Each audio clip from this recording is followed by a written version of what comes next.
The cat as a silent companion. A psychological analysis.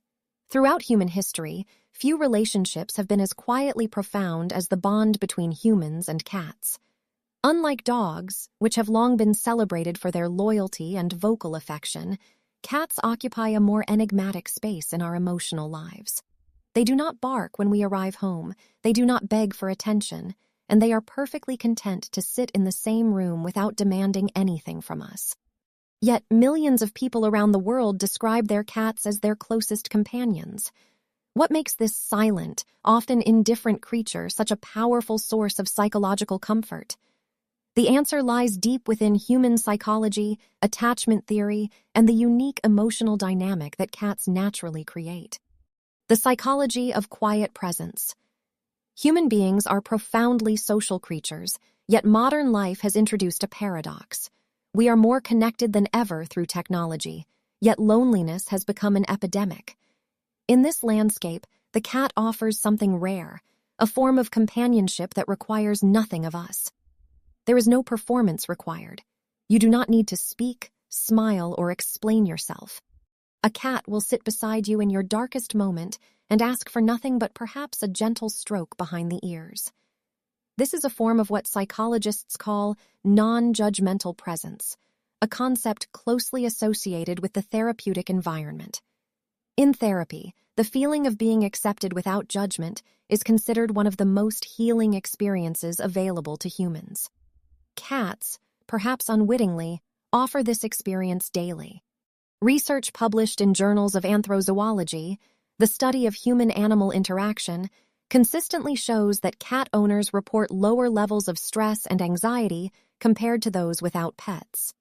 The act of stroking a cat has been shown to reduce cortisol levels, the hormone associated with stress, while simultaneously triggering the release of oxytocin, often referred to as the bonding hormone.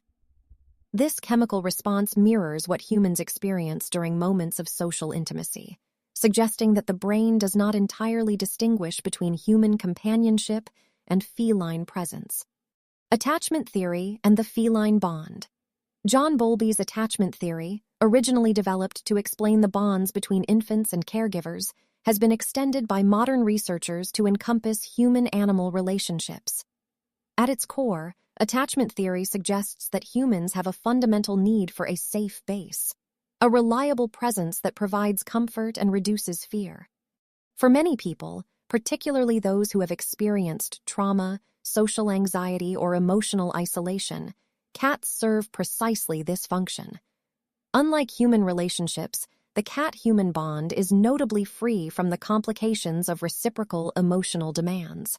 A cat does not need you to be strong. It does not remember your failures or hold grievances.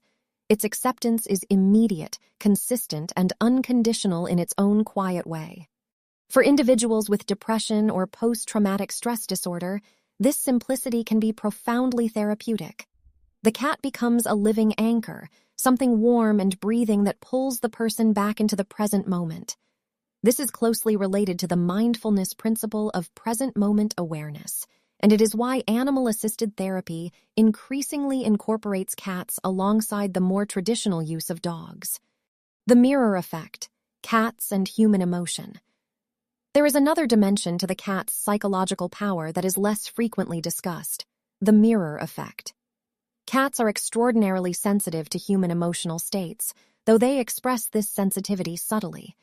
Studies have shown that cats orient toward their owners during stress and that they adjust their behavior based on their owner's emotional cues. A cat that curls up beside a grieving owner or that seeks out a withdrawn and depressed person is demonstrating an emotional attunement that, while different from human empathy, produces a similar outcome. This attunement triggers a reciprocal response in humans. We project meaning onto the cat's behavior. We interpret its presence as comfort, its gaze as understanding, its purr as reassurance. Whether or not this interpretation is accurate to the cat's inner experience is, to a degree, irrelevant. The psychological benefit to the human is real. This is not self-deception, but rather a feature of our deeply narrative minds. We are meaning-making creatures, and the cat gives us something meaningful to interpret. loneliness, ritual, and the structure of care. For many people living alone, the daily rituals of cat ownership, feeding, grooming, cleaning the litter box, provide a sense of structure and purpose that is psychologically grounding. Loneliness is most damaging not simply because of the absence of others, but because of the absence of meaning and routine. A cat introduces both. The knowledge that another creature depends on you, even minimally, activates what psychologists call the caregiving behavioral system, which is associated with feelings of competence, nurturing, and self-worth. There is also a temporal dimension to this bond. Long-term cat owners often describe their relationship in terms of shared history. The apartment they moved into together, the nights of insomnia comforted by a warm body on the bed, the hardships survived side by side. This shared narrative gives the relationship a depth that transcends the simple label of pet. The cat becomes a witness to a life. Conclusion: the silence that speaks. The cat's power as a psychological companion is not despite its silence, but because of it. In a world saturated with noise, demands, and the exhausting performance of social life, the cat offers a relationship built on presence rather than language, on warmth rather than words. It meets us where we are, without asking us to be anything other than what we are in that moment. For the lonely, the anxious, the grieving, and the simply tired, this is not a small gift. It is, at times, everything. To love a cat is to discover that comfort does not always speak. Sometimes it simply sits beside you, blinks slowly, and breathes.